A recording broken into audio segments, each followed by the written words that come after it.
Hi friends, നമസ്കാരം. എല്ലാവർക്കും എഡ്യൂബ് ഓൺലൈൻ്റെ പുതിയൊരു വീഡിയോയിലേക്ക് സ്വാഗതം. ഞാൻ വിപിൻ രാജ്. അപ്പോൾ ഇന്നത്തെ വീഡിയോയിൽ നമ്മൾ നോക്കാൻ പോകുന്നത് NTPC RRB NTPC എക്സാം ഇപ്പോൾ വരികയാണ്. ഞാൻ കഴിഞ്ഞ ദിവസം ഒരു വീഡിയോ ചെയ്തിട്ടുണ്ടായിരുന്നു. അതിൽ നമ്മൾ ഓൾറെഡി പറഞ്ഞിട്ടുണ്ട് എന്താണ് NTPC എക്സാം ജൂലൈ ടു സെപ്റ്റംബറിന്റെ ഇടയിൽ NTPC എക്സാം വരുമെന്ന് ഞാൻ പറഞ്ഞിട്ടുണ്ട്. ഓക്കെ, സോ അതിന്റെ നോട്ടിഫിക്കേഷൻ ഉടനെ വരും. ജെഇയും അതേപോലെ ഈ ഗ്യാപ്പിൽ വരും. റെയിൽവേയുടെ RRB ജെഇയും കൂടി ഇതേ ജൂലൈ ടു സെപ്റ്റംബറിൽ എന്തായാലും നടക്കും. ഓൾറെഡി LP വിളിച്ചു, ടെക്നീഷ്യൻ വിളിച്ചു, പിന്നെ അതുപോലെ RPF വിളിച്ചു. അപ്പോൾ അതേപോലെ ഇനി വരാനുള്ള ഒരു എക്സാം ആണ് RRB NTPC, അതുപോലെ RRB ജെഇയും. അത് കഴിഞ്ഞിട്ട് സെപ്റ്റംബർ കഴിഞ്ഞിട്ട് ഡിസംബറിനുള്ളിൽ RRB ഗ്രൂപ്പ് ഡി വിളിക്കും. RRC ആണ് എക്സാം നടത്തുന്നത്, എന്നാൽ ഗ്രൂപ്പ് ഡി വിളിക്കും. അപ്പൊ കുറെ ആളുകൾക്ക് NTPC എന്താണ്, എന്തൊക്കെയാണ് അതിന്റെ പോസ്റ്റുകൾ, എന്താണ് അതിന്റെ ക്വാളിഫിക്കേഷൻ, എന്തൊക്കെയാണ് അതിന്റെ ക്രൈറ്റീരിയ, അങ്ങനെ കുറെ കാര്യങ്ങൾ അറിയില്ല. സോ ആ കാര്യങ്ങളാണ് നമ്മൾ ഇന്നത്തെ വീഡിയോയിൽ പറയാൻ പോകുന്നത്. ഓക്കെ, ഇപ്പൊ നിങ്ങൾക്ക് ഇവിടെ കാണുന്നത് ഇവിടെ എന്തൊക്കെയാണ് നമ്മൾ കവർ ചെയ്യുന്നത് നോക്കിയാൽ ഇവിടെ ഞാൻ പറയാം. ബേസിക് ഡീറ്റെയിൽസ് ഉണ്ട് എന്തൊക്കെയാണ്, പിന്നെ അതേപോലെ പോസ്റ്റ് ഡീറ്റെയിൽസ്, അതുപോലെ ഫീസ്, അങ്ങനത്തെ ബേസിക് ആയിട്ടുള്ള കുറെ കാര്യങ്ങൾ, എക്സാം പാറ്റേൺ എന്താണ്, എന്തൊക്കെയാണ് അതിന്റെ എക്സാം, അങ്ങനത്തെ കുറച്ച് ബുക്കുകൾ ഏതൊക്കെ പഠിക്കാം, അങ്ങനത്തെ കുറച്ച് കാര്യങ്ങൾ നമ്മൾ ഇന്നത്തെ വീഡിയോയിൽ കവർ ചെയ്യാൻ പോകും. ഓക്കെ, സോ ഫസ്റ്റ് നോക്കാം. അതിന് മുമ്പ് ഒരു കാര്യം പറയാണ്, നമ്മുടെ ടെലഗ്രാം ചാനലിൽ ജോയിൻ ചെയ്തിട്ടില്ല എന്നുണ്ടെങ്കിൽ, നിങ്ങൾ നമ്മുടെ ടെലഗ്രാം ചാനലിൽ ജോയിൻ ചെയ്തിട്ടില്ല എന്നുണ്ടെങ്കിൽ നമ്മുടെ ടെലഗ്രാം ചാനലിൽ ജോയിൻ ചെയ്യാൻ ഞാൻ താഴെ ഡിസ്ക്രിപ്ഷനിൽ കമന്റിലൊക്കെ ആയിട്ട് ടെലഗ്രാം ചാനലിന്റെ ലിങ്ക് പേസ്റ്റ് ചെയ്യാം. ഇനി അതല്ല എന്നുണ്ടെങ്കിൽ നിങ്ങൾ ടെലഗ്രാമിൽ കയറിയിട്ട് എഡ്യൂ ഹബ് ഓൺലൈൻ സെർച്ച് ചെയ്താൽ മതി. Edu hub online. ഓക്കെ, അപ്പൊ നമ്മുടെ ലോഗോ ഒക്കെ ആയിട്ട് ഒരു ചാനൽ കാണും. സോ അതിൽ നിങ്ങൾ ജോയിൻ ചെയ്യാം. എന്തിനാണ് ജോയിൻ ചെയ്യാൻ പറയുന്നതെന്ന് വെച്ചാൽ നമ്മൾ ഈ അപ്ഡേറ്റ്സും കാര്യങ്ങളൊക്കെ വരുന്ന പുതിയ നോട്ടീസും കാര്യങ്ങളൊക്കെ നമ്മുടെ ടെലഗ്രാമിലാണ് അപ്ഡേറ്റ് ചെയ്യുക. ഓൾറെഡി ടെലഗ്രാമിൽ ഉണ്ടെങ്കിൽ നിങ്ങൾക്ക് അറിയാം. ഓക്കെ, സോ അതാണ് പറയാനുള്ളത്.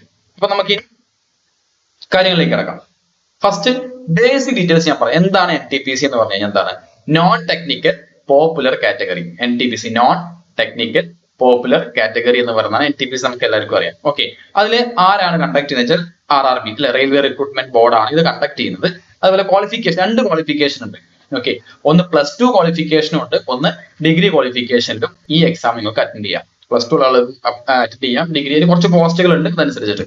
പിന്നെ ഏജ് ലിമിറ്റ് വരുന്നത് 18 to 30 ആണ്. 18 to 30 വയസ്സ് വരെയുള്ളവർക്ക് +2, ഇത് +2 കഴിഞ്ഞ ആളുകൾ 18 to 30 വരെ ആണെങ്കിൽ നിങ്ങൾക്ക് അപ്ലൈ ചെയ്യാം +2 ക്വാളിഫിക്കേഷനുള്ള പോസ്റ്റുകൾക്ക്. അതുപോലെ ഡിഗ്രി ക്വാളിഫിക്കേഷൻ ആളുകൾക്ക് 18 മുതൽ 33 വയസ്സ് വരെയാണ് NTPCക്ക് അപ്ലൈ ചെയ്യാൻ പറ്റുക. പിന്നെ ഏജ് റിലാക്സേഷൻ കിട്ടും. നിങ്ങൾക്ക് അറിയാം, നോർമലി ഉള്ളത് പോലെ തന്നെ എന്താണ് ഏജ് റിലാക്സേഷൻ. OBC ആണെങ്കിൽ 3 വർഷത്തെ റിലാക്സേഷൻ കിട്ടും. പിന്നെ SC ST ആളുകളാണെങ്കിൽ അവർക്ക് 5 വർഷത്തെ റിലാക്സേഷൻ കിട്ടും.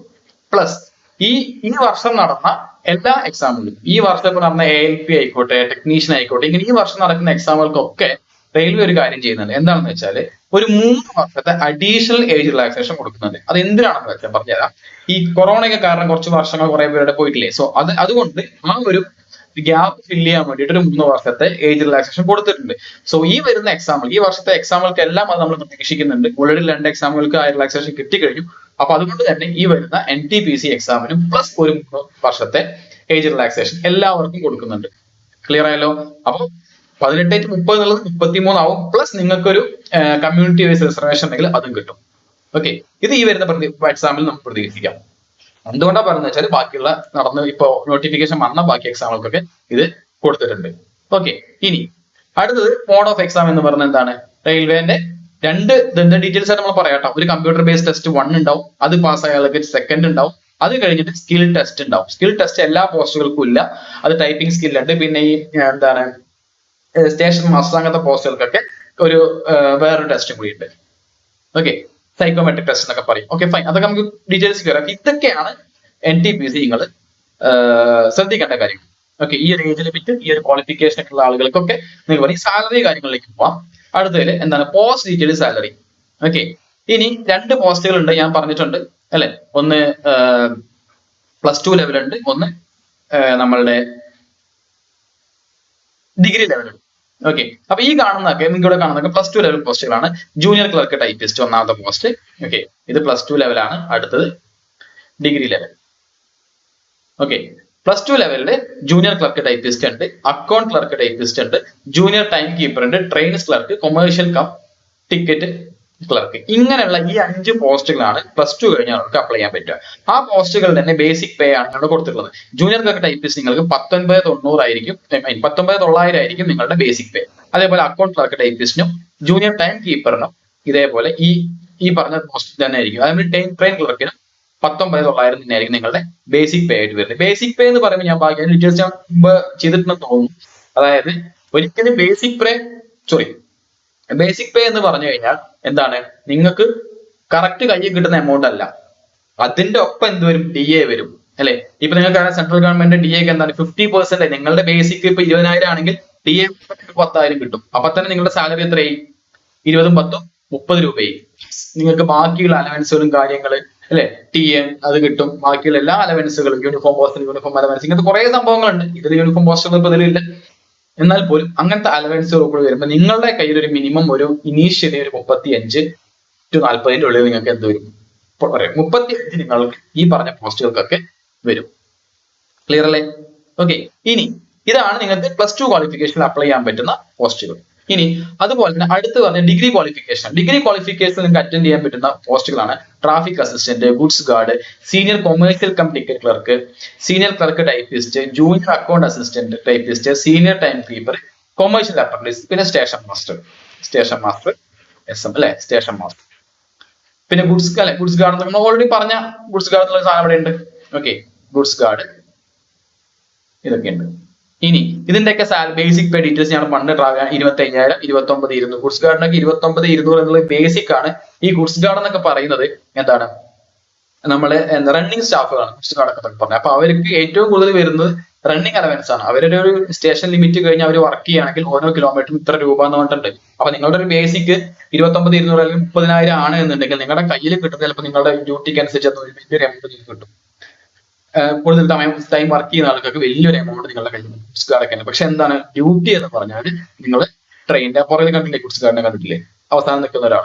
സോ അതായിരിക്കും നിങ്ങൾ ഇങ്ങനെ റൺ ചെയ്തുകൊണ്ടിരിക്കും. റണ്ണിങ് അലവൻസ് സെപ്പറേറ്റ് വേറെ ഉണ്ട്. റെയിൽവേനെ സംബന്ധിച്ച് ഒരാൾ എന്ത് ചെയ്യണ്ട, വെറുതെ പണിയെടുക്കണ്ട. നിങ്ങൾ എന്തെങ്കിലും എക്സ്ട്രാ പണിയെടുക്കുകയാണെങ്കിൽ അതിനുള്ള ബെനിഫിറ്റ് നിങ്ങൾക്ക് അവിടെ കിട്ടിയിട്ടുണ്ടാവും. ഓക്കെ. ഇനി അതേപോലെ senior commercial cum ticket clerk ഉണ്ട്, ഒക്കെ 29,200. കൊമേഴ്സ്യൽ അപ്രന്റീസിന് 35,400 ആണ് ബേസിക് പേ വരുന്നത്. നിങ്ങൾ ഒന്ന് ആലോചിച്ചു, 35,400, ഒരു 36,000 രൂപ ബേസിക് വരികയാണ്. ഓക്കെ. ഇതിന്റെ കൂടെ ഡി എ വരും. ഇപ്പോഴത്തെ ഡി എ 50% ആണ്, 50% ഇപ്പോഴത്തെ ഡി എ എന്ന് പറയും. 36 18,000 രൂപ ആ കണക്കിൽ മാത്രം നിങ്ങൾക്ക് വരും. ഓക്കെ. അപ്പൊ 40-50ന്റെ മുകളിൽ എന്താണ് നിങ്ങൾക്ക് നിങ്ങളുടെ സാലറി. അതേപോലെ തന്നെ സ്റ്റേഷൻ മാസ്റ്റർ 35,400 തന്നെയാണ് എന്റെ ബേസിക് വരുന്നത്. ഓക്കെ. അപ്പൊ നിങ്ങളുടെ കയ്യിൽ 50,000-ൽ കൂടുതൽ പൈസ ഇനീഷ്യലി നിങ്ങൾ കയറുമ്പോൾ തന്നെ കിട്ടും. സ്റ്റേഷൻ മാസ്റ്റർ ഒക്കെ ആണെങ്കിൽ എന്താ വെച്ചാൽ ഡ്യൂട്ടി പലരെയും പല ടൈപ്പ് ഓഫ് ഡ്യൂട്ടികളായിരിക്കും. കാരണം ഞാൻ പറഞ്ഞു, സ്റ്റേഷൻ മാസ്റ്റർ ഒക്കെ ആണെങ്കിൽ എന്താ, നിങ്ങൾക്ക് നൈറ്റ് ഡ്യൂട്ടി ഉണ്ടാവും. ഇപ്പൊ നൈറ്റ് ഡ്യൂട്ടി അലവൻസുകൾ വരും. ഒന്നും വെറുതെ പണിയെടുക്കണ്ട. പക്ഷെ നിങ്ങൾക്ക് ഇപ്പൊ സ്റ്റേഷൻ മാസ്റ്റർ ആയിട്ട് നിങ്ങൾ വർക്ക് ചെയ്യുന്നിടത്തോളം കാലം ചില സ്റ്റേഷനുകളിൽ നൈറ്റ് ഡ്യൂട്ടി ഇല്ലാത്ത സ്റ്റേഷനുകളുണ്ട്. ഓക്കെ. അതെന്താ വെച്ചാൽ ഇപ്പൊ നമ്മുടെ അടുത്ത് പറയുമെങ്കിൽ ഇപ്പൊ നമ്മുടെ ഊട്ടി, കൂണൂർ എന്ന് പറഞ്ഞ അവിടെ ഒന്നും ഇതില്ല, നൈറ്റ് ഡ്യൂട്ടി ഇല്ല. കാരണം നൈറ്റ് അവിടെ ട്രെയിനില്ല. അങ്ങനത്തെ സ്റ്റേഷൻ കിട്ടുമെങ്കിൽ നൈറ്റ് ഡ്യൂട്ടി ഉണ്ടാവില്ല, നൈറ്റ് ഡ്യൂട്ടി അലവൻസും കിട്ടില്ല എന്ന് മാത്രമേ ഉള്ളൂ. ബാക്കി സ്റ്റേഷനിൽ നിങ്ങൾക്ക് നൈറ്റ് ഡ്യൂട്ടി ഉണ്ടാവും. അപ്പൊ ഇതിനൊക്കെ സെപ്പറേറ്റ് എക്സ്ട്രാ പൈസ അങ്ങനെ ആഡായി വരും. ക്ലിയർ ആണെന്ന് പറഞ്ഞു. പിന്നെ ബാക്കി അലവൻസുകളൊക്കെ നിങ്ങൾക്ക് ഓൾറെഡി അറിയാം, റെയിൽവേന്റെ അലവൻസ് കാര്യമൊക്കെ ഇതൊക്കെ നിങ്ങൾക്ക് കിട്ടും. ഓക്കെ. അപ്പൊ ഇതൊക്കെയാണ് നിങ്ങൾക്ക് ഡിഗ്രി ക്വാളിഫിക്കേഷനിൽ നിങ്ങൾക്ക് അപ്ലൈ ചെയ്യാൻ പറ്റുന്ന പോസ്റ്റുകൾ. ക്ലിയർ ആയല്ലോ പറഞ്ഞത്? അപ്പൊ മുമ്പ് നമ്മൾ പറഞ്ഞത് +2 ക്വാളിഫിക്കേഷനുള്ള ആളുകൾക്ക് അപ്ലൈ ചെയ്യാം, ഇത് ഡിഗ്രി ക്വാളിഫിക്കേഷനുകൾക്ക് അപ്ലൈ ചെയ്യാം. ഓക്കെ. ഇപ്പൊ നിങ്ങൾക്ക് +2 ഡിഗ്രി ഉണ്ടെങ്കിൽ എന്ത് ചെയ്യാം, ഇത് ധൈര്യമായിട്ട് നിങ്ങൾക്ക് അപ്ലൈ ചെയ്യാം. ഓക്കെ. ഇനി ഫീസ് ഡീറ്റെയിൽസ് പറയാം. ഫീസ് സാധാരണ വരുന്നത് ജനറൽ അല്ലെങ്കിൽ OBC ആളുകൾക്ക് 500 രൂപയാണ് ഫീസ് വരിക. ഈ 500 രൂപ ഫീസ് നിങ്ങൾക്ക് റീഫണ്ട് ആണ്. എത്ര രൂപ തിരിച്ചു? 400 രൂപ. അതായത് ബാങ്ക് ചാർജ് 400 രൂപ തിരിച്ചു കിട്ടും. പിന്നെ ബാങ്കിൽ എന്താ വെച്ചാൽ ആ ചാർജ് കൂടി കഴിഞ്ഞിട്ട് ബാക്കിയുള്ള ഒരു എമൗണ്ട് നിങ്ങൾക്ക് കിട്ടും. എങ്ങനെയാ? നിങ്ങൾ first stage exam CBT 1 computer based test 1 ഇല്ലേ, ആ 1 എന്നുള്ള ആ ഒരു എക്സാം നിങ്ങൾ അറ്റൻഡ് ചെയ്ത് കഴിഞ്ഞാൽ ഇനി അത്ര കിട്ടും. അപ്ലൈ ചെയ്തു, നിങ്ങൾ അറ്റൻഡ് ചെയ്തില്ല എന്നുണ്ടെങ്കിൽ നിങ്ങൾക്ക് അത് കിട്ടില്ല. നിങ്ങൾ അപ്ലൈ ചെയ്തിട്ട് നിങ്ങൾ ആ സാധനം ഫീസ് അടച്ച് ഫസ്റ്റ് എക്സാം എഴുതി കഴിഞ്ഞാൽ എന്താണ്, നിങ്ങൾക്ക് 400 രൂപ എന്ന് ബാങ്ക് ചാർജ് കഴിഞ്ഞിട്ടുള്ള ഒരു എമൗണ്ട് നിങ്ങൾക്ക് നിങ്ങളുടെ അക്കൗണ്ടിലേക്ക് തിരിച്ചു കയറും. അതേപോലെ തന്നെയാണ് നമ്മുടെ SC ST പിന്നെ വുമൺസ് അങ്ങനത്തെ ബാക്കി കാറ്റഗറി ആളുകൾക്ക് അവർക്ക് 250 രൂപയാണ് ഫീസ്. ഓക്കെ. ആ ഫീസ് 250 രൂപ നിങ്ങൾക്ക് തിരിച്ചു കിട്ടും. എപ്പോ? ഫസ്റ്റ് സ്റ്റേജ് ഓഫ് എക്സാം കഴിഞ്ഞാൽ നിങ്ങൾ അറ്റൻഡ് ചെയ്ത് കഴിഞ്ഞാൽ നിങ്ങൾക്ക് 250 രൂപ തിരിച്ചു. കാരണം എന്താ വെച്ചാൽ കുറെ ആളുകൾ പൈസ അടയ്ക്കും, പക്ഷെ എക്സാം ഒന്നും അല്ലെങ്കിൽ അപ്ലൈ ചെയ്യും, എക്സാമിനൊന്നും നിൽക്കില്ല. സോ അങ്ങനത്തെ ആളുകൾ ഒഴിവാക്കാൻ വേണ്ടിയിട്ടാണ് റെയിൽവേ ഇങ്ങനത്തെ ഒരു സംഭവം നോക്കുന്നത്. ഓക്കെ അല്ലേ? അപ്പൊ ഫീസിന്റെ ഇതേ ഫീസ് ഒക്കെ ആയിരിക്കും ഇപ്രാവശ്യം വരാൻ. ഇനി എക്സാമിന്റെ പാറ്റേൺ പറയാം. എക്സാമിന്റെ പാറ്റേൺ അതിന് മുമ്പ് ഒരു കാര്യം കൂടി പറയാം. ഈ എക്സാം എപ്പോൾ നടക്കുന്നു ഞാൻ പറഞ്ഞു, ജൂലൈ ടു സെപ്റ്റംബർ ആണ് ഇത് നോട്ടിഫിക്കേഷൻ വരുന്നത്. സോ അത് കഴിഞ്ഞ് അടുത്ത വർഷം 2025 എന്തായാലും എക്സാം നടക്കാൻ സാധ്യത. ഒക്ടോബർ, നവംബർ, ഡിസംബറിലൊന്നും എക്സാം ഉടനെ തന്നെ ഉണ്ടാവാൻ സാധ്യതയില്ല. സോ അടുത്ത വർഷം നിങ്ങൾക്ക് എക്സാം നടക്കും. പിന്നെ റെയിൽവേന്റെ കാര്യം സംബന്ധിച്ചിട്ട് പറയുകയാണെങ്കിൽ എക്സാം ഒക്കെ നമ്മുടെ കേരള PSC പോലൊന്നല്ല, തുടങ്ങി കഴിഞ്ഞാൽ പട്ടപ്പട്ടയും തീർക്കും. കാരണം അവർക്ക് പെട്ടെന്ന് അതിനുള്ള ഫെസിലിറ്റി റെയിൽവേന്റെ കയ്യിലുണ്ട്, അതിനുള്ള പൈസ റെയിൽവേന്റെ കയ്യിലുണ്ട്. ഓക്കെ, അപ്പൊ അതുകൊണ്ട് തന്നെ തുടങ്ങിക്കഴിഞ്ഞാൽ എത്രയും പെട്ടെന്ന് തീർക്കുന്നതായിരിക്കും. അവർ വലിയ ഗ്യാപ്പൊന്നും കിട്ടില്ല. പഠിക്കാൻ നിൽക്കുന്ന ആളുകളാണെങ്കിൽ ഉടനെ പഠിച്ചു തുടങ്ങി. അതെനിക്ക് പറയാനുള്ളത്. അടുത്ത വർഷം നിങ്ങൾക്ക് എക്സാം വരും. ഇപ്പൊ എക്സാം നോട്ടിഫിക്കേഷൻ വന്നിട്ട് പഠിക്കാന്നൊക്കെ പറഞ്ഞാൽ ഇത് കാത്തു നിൽക്കുന്ന ഒരുപാട് ആളുകളാണ്. നിങ്ങൾ ജസ്റ്റ് ഒന്ന് അടിച്ചു കൊടുക്കും ഗൂഗിളിൽ NTPC എക്സാം പ്രിപ്പറേഷൻ എന്തായാലും അടിച്ചു കൊടുത്താൽ ഹിന്ദിക്കാരിൽ നോർത്ത് ഇന്ത്യൻസ് ഒരുപാട് പേര് ഈ സാധനങ്ങൾ ഉണ്ട്. അപ്പൊ അവർ അത്രയും ഡീപ്പായിട്ട് ഇരുന്ന് പഠിക്കും. നമ്മൾ പറയാറുണ്ട് ഇഷ്ടംപോലെ ഹിന്ദിക്കാർ വരുന്നുണ്ടല്ലോ പറയാറുണ്ട്. പക്ഷെ എന്തുകൊണ്ടാണെന്ന് വെച്ചാൽ അവർക്ക് അത്ര ഡെഡിക്കേറ്റഡ് ഇരുന്ന് പഠിക്കുന്നുണ്ട് ജോലിക്ക് വേണ്ടിയിട്ട്. അപ്പൊ അവരോടൊപ്പമാണ് നമ്മൾ കമ്പീറ്റ് ചെയ്യേണ്ടത്. അപ്പം പഠിച്ചു തുടങ്ങാത്തവർ ധൈര്യമായിട്ട് പഠിച്ചു വാങ്ങിക്കും. അതുകൊണ്ടാണ് എക്സാം നോട്ടിഫിക്കേഷൻ വരുന്നതിന് മുമ്പ് തന്നെ ഇങ്ങനത്തെ ഒരു വീഡിയോ ചെയ്യാൻ വെച്ചത്. ഓക്കെ ഫൈൻ, നമുക്ക് ഇനി ബാക്കി കാര്യങ്ങളിലേക്ക് പോകാം. ഓക്കെ, അപ്പോൾ സിലബസ് എക്സാം പാറ്റേൺ ഞാൻ പറഞ്ഞുതരാം. ജനറൽ അവയർനെസ് ഉണ്ട്, മാത്സ് ഉണ്ട്, പിന്നെ ജനറൽ ഇന്റലിജൻസ് ആൻഡ് റീസണിങ് ഉണ്ട്. ഈ 3 കാറ്റഗറി ഓഫ് ഇതാണ് നമുക്ക് എഴുതാനുള്ളത്. എക്സാമിന്റെ ഡ്യൂറേഷൻ അതിന്റെ ഡീറ്റെയിൽസ് ഞാൻ പിന്നെ പറഞ്ഞുതരാം. 90 മിനിറ്റ് ഡ്യൂറേഷൻ ഒക്കെ ഉണ്ട്. ഇതിൽ ഇംഗ്ലീഷ് ഇല്ല, ആലോചിച്ചോട്ടോ. റെയിൽവേന്റെ ഒരു എക്സാമിന് എന്തില്ല, ഇംഗ്ലീഷ് ഇല്ല. ഇനി പേപ്പേഴ്സ് ഉണ്ട്, അത് CBT 1 ഉണ്ട്, CBT 2 ഉണ്ട്. CBT 1 100 മാർക്കിനായിരിക്കും ഫസ്റ്റ് കേട്ടോ. CBT 1 എന്തായിരിക്കും, 100 മാർക്കിനായിരിക്കും. അതുപോലെ CBT 2 എന്ന് പറയുന്നത് 120 മാർക്കിനായിരിക്കും. ഓക്കെ, അതുപോലെ ഒരു കറക്റ്റ് ആൻസർ നിങ്ങൾ മാർക്ക് ചെയ്താൽ 1 മാർക്ക് കിട്ടും. ഒന്ന് തെറ്റിയാൽ 1/3 മാർക്ക് പോയി. അതായത് 3 എണ്ണം നിങ്ങൾ തെറ്റിച്ചാൽ നിങ്ങളുടെ 1 മാർക്ക് അവിടെ പോകും. സോ ഇതാണ് റെയിൽവേന്റെ ബേസിക് ആയിട്ടുള്ള ഒരു സ്ട്രക്ചർ, എക്സാമിന്റെ സ്ട്രക്ചർ. ഞാൻ കൃത്യമായിട്ട് പറഞ്ഞാൽ ഫസ്റ്റ് സ്റ്റേജ് CPT എന്താണ്, 90 മിനിറ്റ് ആണ് സമയം. ഫസ്റ്റ് സ്റ്റേജിൽ 90 മിനിറ്റ് ആയിരിക്കും. അതിൽ 100 ക്വസ്റ്റ്യൻസ് ഉണ്ടായിരിക്കും. 90 മിനിറ്റും എന്താണ് 100 ക്വസ്റ്റ്യൻസ് ഉണ്ടാവും. ഓക്കെ, അതിൽ ടോട്ടൽ മാർക്കുകൾ 100 തന്നെ ആയിരിക്കും. സബ്ജക്റ്റിൽ ഞാൻ പറഞ്ഞ general awareness, maths, general intelligence, reasoning. Okay, general awareness കുറച്ച് GK വരും, ബാക്കി അങ്ങനത്തെ കാര്യങ്ങളൊക്കെ വരും. സെക്കൻഡ് സ്റ്റേജ് എക്സാം 90 മിനിറ്റ് തന്നെയാണ്. അവിടെ എന്താ പ്രശ്നം എന്ന് വെച്ചാൽ 90 മിനിറ്റ് തന്നെയാണ്, പക്ഷെ ക്വസ്റ്റ്യൻസ് 120 ക്വസ്റ്റ്യൻ ഉണ്ടായി. 120 ക്വസ്റ്റ്യൻസ് ഉണ്ടായി. ഫസ്റ്റ് സ്റ്റേജിൽ 90 മിനിറ്റ് 100 ക്വസ്റ്റ്യൻ, സെക്കൻഡ് സ്റ്റേജിൽ 90 മിനിറ്റ് 120 ക്വസ്റ്റ്യൻ ഉണ്ടായിരിക്കും. ഓക്കെ, അവിടെ ഈ പറഞ്ഞ നെഗറ്റീവ് മാർക്കും ഒക്കെ നിങ്ങൾ നോക്കിയാൽ അറിയാം. ഇവിടെയൊക്കെ എന്താണ്, 2 സ്ഥലത്തും എക്സാം ജനറൽ അവയർനെസ് ഉണ്ട് അല്ലെ, മാത്തമാറ്റിക്സ് ഉണ്ട്, ജനറൽ ഇന്റലിജൻസ്, റീസണിങ് ഉണ്ട്, ഇതൊക്കെ ഉണ്ട്. ഓക്കെ, അപ്പോ സിലബസ് ഒക്കെ സെയിം തന്നെയാണ്. പക്ഷെ ഫസ്റ്റ് എന്ന് പറഞ്ഞാൽ കുറച്ചൊരു ഈസി ടൈപ്പ് ഓഫ് ആയിരിക്കും, അടുത്ത് കുറച്ചൊന്ന് ഹയർ ലെവൽ ആയിരിക്കും. ഹയർ ലെവൽ ഒന്നും പറയാൻ പറ്റില്ല, എല്ലാം ഏതാണ്ട് സെയിം തന്നെ ആയിരിക്കും. ഇവിടെ എന്താണ്, സെക്കൻഡ് സ്റ്റേജ് നിങ്ങൾ ക്വാളിഫൈ ആവണം എന്നുണ്ടെങ്കിൽ നിങ്ങൾക്ക് എന്ത് വേണം, കുറഞ്ഞ സ്പീഡ് വേണം. കാരണം 120 ചോദ്യം ചെയ്ത് നിങ്ങൾക്ക് അത് 90 മിനിറ്റ് മാത്രമാണ് സമയം. 90 മിനിറ്റ് 1.5 മണിക്കൂർ അല്ലെ. ഓക്കെ, ഇനി CBT, പിന്നെ CBAT അല്ലെങ്കിൽ ആപ്റ്റിറ്റ്യൂഡ് ടെസ്റ്റ്, സൈക്കോമെട്രിക് ടെസ്റ്റ് എന്നൊക്കെ പറയുന്നത് എല്ലാം ഒന്നുമില്ല. 6 സെറ്റ് അതൊക്കെ അവിടെ നിൽക്കട്ടെ. അതിൽ നെഗറ്റീവ് മാർക്കിംഗ് ഒന്നുമില്ല. അതൊരു നമ്മുടെ മറ്റേ ടൈപ്പിംഗ് ടെസ്റ്റുകൾ ഉണ്ട്, അതിൽ ടൈപ്പിംഗ് വേണ്ടതിലേക്ക്. അതുപോലെ സ്റ്റേഷൻ മാസ്റ്റർ പോലത്തേക്ക് സൈക്കോമെട്രിക് ടെസ്റ്റുകൾ ഉണ്ട്. ഓക്കെ, അത് അടുത്തത് മൂന്നാമത്തെ ചില പോസ്റ്റുകൾ, ഇങ്ങനത്തെ 2-3 പോസ്റ്റുകൾക്ക് മാത്രമാണ് ഈ മൂന്നാമത്തെ ഫേസ്. സാധാരണ ബാക്കി പോസ്റ്റുകൾക്ക് ഈ 2 ഫേസിൽ തന്നെ എക്സാം കഴിയും. പിന്നെ ഈ ടൈപ്പിംഗ് ടെസ്റ്റ് ഞാൻ പറഞ്ഞു, ഇത്ര words per minute, 30 words per minute ആണ് ഇംഗ്ലീഷിൽ, അങ്ങനെയൊക്കെ ഉണ്ട്. ഓക്കെ, അതൊക്കെ എല്ലാം ഓൺലൈൻ ആയിരിക്കും. അതൊക്കെ ഇത് കഴിഞ്ഞിട്ട് എന്താണ് നിങ്ങൾ മെഡിക്കലും ബാക്കിയുള്ള ഡോക്യുമെന്റ് വെരിഫിക്കേഷനുകളാണ്. ഓക്കെ, അപ്പൊ ഇതാണ് എക്സാമിന്റെ ഒരു പാറ്റേൺ. നിങ്ങൾക്ക് കാര്യം മനസ്സിലായിട്ടുണ്ടോ? ഡീറ്റെയിൽഡ് സിലബസോ കാര്യങ്ങളോ ഒന്നും ഞാൻ ഇതിൽ ഡിസ്കസ് ചെയ്യുന്നില്ല. ഓക്കെ, ഞാൻ ഇവിടെ പറയുന്നത് എന്ത് മാത്രമേ ഉള്ളൂ, എക്സാം എന്താണ്, ഏതൊക്കെയാണ് പോസ്റ്റുകൾ, അതിൽ നിങ്ങൾക്ക് എത്രയൊക്കെ രൂപ സാലറി കിട്ടും. ഓക്കെ, അതൊക്കെ നമ്മൾ ഓൾറെഡി പറഞ്ഞല്ലോ അല്ലെ, എത്ര രൂപ നിങ്ങൾക്ക് സാലറി കിട്ടും. പിന്നെ എക്സാമിന്റെ ഒരു പാറ്റേൺ, നെഗറ്റീവ് മാർക്കിംഗ് ഉണ്ട്, എത്ര ഏജ് വരെയുള്ള ആളുകൾക്ക് അപ്ലൈ ചെയ്യാം, അങ്ങനത്തെ ബേസിക് ആയിട്ടുള്ള കാര്യങ്ങളൊക്കെ ഞാൻ പറഞ്ഞു. ഓക്കെ, ഇനി ഇതിൽ പറയാനുള്ള ഒരു കാര്യം എന്ന് വെച്ചാൽ നിങ്ങൾ കുറെ പേര് ചോദിക്കുന്നതാണ് ബുക്കുകൾ. ഞാൻ എന്റെ ഇതിൽ പെട്ടിട്ടില്ല. മലയാളത്തിൽ നല്ലൊരു ബുക്ക് ഞാൻ അങ്ങനെ കണ്ടിട്ടില്ല. ഈ എക്സാമിന് വേണ്ടി മലയാളത്തിൽ നല്ലൊരു ബുക്ക് ഞാൻ കണ്ടിട്ടില്ല. ഏറ്റവും നല്ലത് നിങ്ങൾ മലയാളം അല്ലാണ്ട് ഇംഗ്ലീഷിലെ ബുക്കുകളുണ്ട്. ഓക്കെ, അത് ഞാൻ YCT പബ്ലിക്കേഷന്റെ ഒക്കെ ബുക്കുകളുണ്ട്. അങ്ങനത്തെ ബുക്കുകൾ അരിഹന്ത് കുറെ പബ്ലിക്കേഷന്റെ ബുക്കുകൾ ഞാൻ റെഫർ ചെയ്യുന്ന ഒരു സാധനം അല്ലെങ്കിൽ നിങ്ങളോട് പറഞ്ഞതാണ് YCT പബ്ലിക്കേഷൻ ബുക്കാണ്. ഞാൻ ലിങ്ക് ഞാൻ താഴെ ഡിസ്ക്രിപ്ഷനിൽ കൊടുക്കാം കേട്ടോ.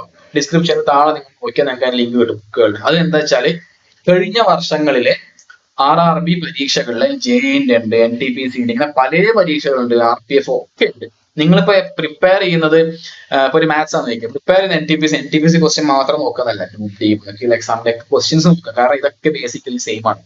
JEE കുറച്ച് വ്യത്യാസങ്ങൾ ഉണ്ടായിരിക്കും, കാരണം അവരുടെ സബ്ജക്ട് ഒക്കെ വരികയാണെങ്കിൽ കുറച്ച് വ്യത്യാസം ഉണ്ടായിരിക്കും.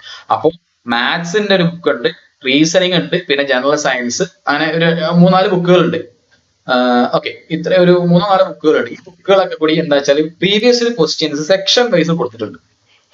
ഇപ്പൊ മാത്സിലെ ടൈം ആൻഡ് വർക്ക് ചോദിച്ച ചോദ്യങ്ങൾ മാത്രം ചോദിച്ചിട്ടുണ്ട്. അതിൽ പെർട്ടിക്കുലർ ഇതാണെങ്കിൽ അത് മാത്രം ചോദിച്ചിട്ടുണ്ട്. അനാലിസിസ് അവര് ഫസ്റ്റ് 2-3 പേജ് അവർ അനലൈസ് ചെയ്തിട്ടുണ്ട്, എത്ര ക്വസ്റ്റ്യൻ ഏതൊക്കെ ഭാഗങ്ങളിൽ നിന്ന് ഏതൊക്കെ വർഷങ്ങളിൽ വന്നിരിക്കുന്നു, ഇങ്ങനത്തെ കുറെ കാര്യങ്ങൾ ഡിസ്കസ് ചെയ്തിട്ടുണ്ട്. ഓക്കെ, അപ്പൊ അതൊക്കെ നല്ലൊരു ബുക്കാണ്. കുറച്ച് പൈസ ഉണ്ട്, ഒരു ബുക്കിന് 500 രൂപയുടെ അടുത്തൊക്കെ വരുന്നുണ്ട്. അതിനൊരു കോംബോ പാക്ക് ഒക്കെ ഉണ്ട്. കോംബോ വാങ്ങാൻ 6,000 രൂപയുടെ കോംബോ വാങ്ങാൻ 2000 സംതിങ് ഒക്കെയാണ്. ഓക്കെ, അപ്പോ ഇതാണ് ബുക്കിനെ കുറിച്ച് പറയുന്നത്.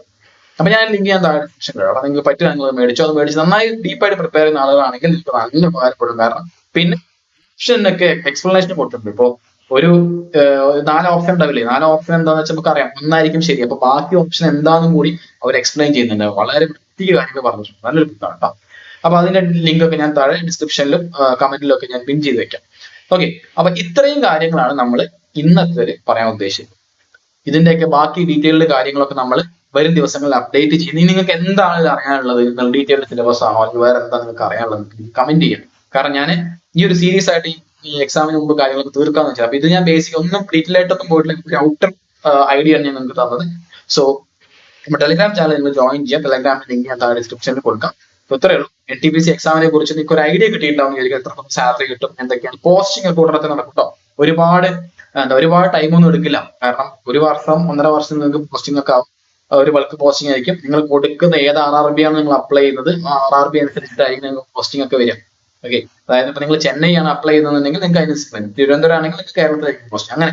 പക്ഷെ പ്രീവിയസ് കട്ട് ഓഫും അങ്ങനത്തെ ഒരു ഡീറ്റെയിൽ വീഡിയോ ആണെങ്കിൽ അത് ഞാൻ ചെയ്യാം. അതായത് എന്തൊക്കെയാണ് പ്രീവിയസ് കട്ട് ഓഫ്, എവിടേക്കാണ് വന്നത്, അങ്ങനെ ഒരു ഡീറ്റെയിൽ അനാലിസിസ് വീഡിയോ ആണെങ്കിൽ. അപ്പൊ എന്താണ് നിങ്ങൾക്ക് ഇനി അറിയാൻ ആഗ്രഹിക്കുന്നത് നിങ്ങൾ കമന്റ് ചെയ്യും, ഞാൻ നോക്കിയിട്ട് അടുത്ത വീഡിയോ ചെയ്യുന്നതായിരിക്കും. സോ വീഡിയോ ഉപകാരപ്പെട്ടെന്ന് വിചാരിക്കുന്നു. സോ ഇത്രയും കാര്യങ്ങൾ അതിൽ പറയാൻ ഉദ്ദേശിച്ചത്. അടുത്തൊരു വീഡിയോ അടുത്ത ടോപ്പിക് ആയിട്ട് കാണാം. Thanks for watching. Have A nice day. Thank you.